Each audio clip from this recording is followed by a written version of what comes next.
courses from a very respected Pandit in the Asiatic Society in Calcutta. So we used to study for 5 hours each day, 15 days. So the first course was 5 hours a day, 15 days.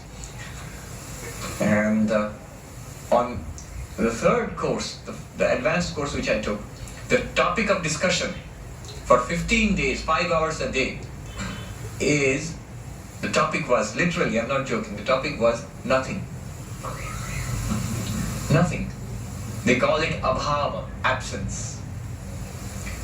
They just analyzed one sentence. There is no pot on the table. Bhutale ghato nasti. There is no pot on the table.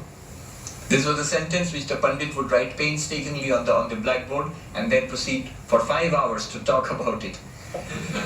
There is no pot on the table. Brilliant. It's incredible, isn't it? It's absolutely fascinating. How can you talk about something that's not there? The absence.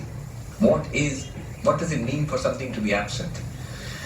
And I remember there's this old man who was a caretaker who was working in that hall where we sat.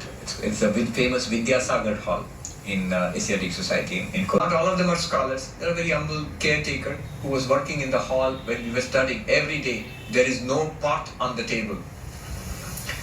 Then, because I was the only monk in the class, probably the caretaker felt safe approaching me, and he came to me and quietly said, "Swami, if you want, I can get a pot. There are lots of them in the market."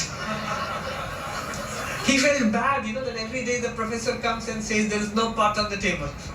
And they crib about it for 5 hours a day. And the next day they say there is no pot on the table.